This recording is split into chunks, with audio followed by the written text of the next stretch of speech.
skateboarding. Remember how popular it was in '65 and then in '66, like the hula hoop? It folded and many thought never to be seen again.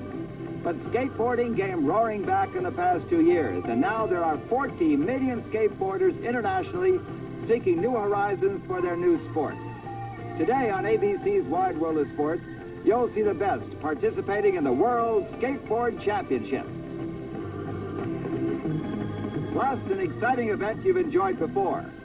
And for that, here's Keith Jackson. This is the Mojave Desert, Southern California. Thousands of square miles of sand, rock, whispering wind, hot and quiet, most of the time dead quiet. But once a year, this changes. As thousands of people come for the cross-country motorcycle championships, and we'll see it today on ABC's Wide World of Sports. Also today, the famed Grand National Steeplechase from Aintree, England, horse racing's most grueling event. The Grand National replaces our originally scheduled telecast of the World Table Tennis Championships, which you'll be seeing at a later date. But don't miss the Grand National Steeplechase. It is wild.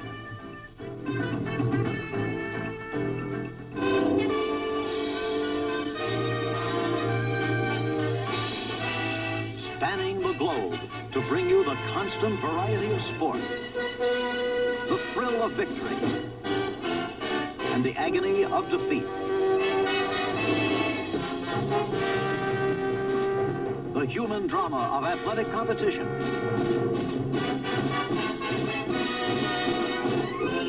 This is ABC's Wide World of Sports. Brought to you by Tuborg Gold, the golden beer of Danish kings, now brewed in America and affordable to everyone. And by Schick Super 2 regular or adjustable, the only twin-blade cartridge with a Teflon coating to make closeness really comfortable. It's your face. Let Schick love it.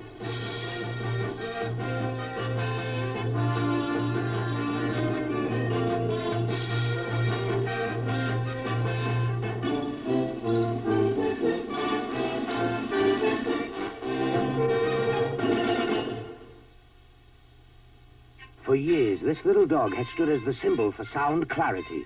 Sound so clear he could recognize his master's voice coming through a speaker. Today, RCA offers you a CB radio with that same uncompromising dedication to sound clarity. The new RCA 40-channel Copilot, with a kind of advanced electronic engineering you should have for clear CB transmission and reception. How clear? Breaker, you go sit. That clear. Hello, everybody. Alaska, a tough place to test shock absorbers. That's why we took Motorcraft shocks to Alaska, testing them in 50 GM, Chrysler, and Ford cars and trucks. After 6 months of driving over the jarring rough roads of Alaskan pipeline country, only 3 shocks couldn't take the punishment. This is Lowell Thomas reminding you, no matter what you drive, wherever you drive, ask for Motorcraft shock absorbers from Ford. Tested tough in Alaska. So long. Welcome to the hottest place in the country, I guess, Mojave Desert, Southern California, for the Southwest Cross Country Motorcycle Championship. 801 riders lined up and ready to go in the largest starting field for this event since 1959. The cross-country race is really what might be called a hare and hound race. They'll run 2 different loops of desert terrain, treacherous countryside. That's been laid out by the sponsoring Victor's Motorcycle Club and the sponsoring club membership. They are not eligible for this race because they have seen the course. Here's the big trick. The competitors have not seen the course. They'll be running for a smoke bomb, which in effect will be a pile of burning tires. It'll be lit to guide them on their way. Then they pick up the course markings, and after 100 miles, we hope most of them make it back to the finish. 2 basic types, lightweights and heavyweights. Now let's take a look at the course, a map. We leave from the pit area, then they'll go out to the smoke bomb, which will be located about here, through a narrow canyon, then out to the first of 7 checkpoints. Then across every kind of desert terrain, checkpoints 2 and 3. Then back into the pit area for gas. Then out to the second 50-mile loop and 4 more checkpoints. And finally, if they can make it, back to the pit area for the finish. The course is marked with lime, and they use something like 5,000 pounds of lime to mark this long one. Arrows running in the proper directions and ribbons on bushes for the field to follow. And a no here means exactly what it says. No, don't go that way. A down arrow means danger too.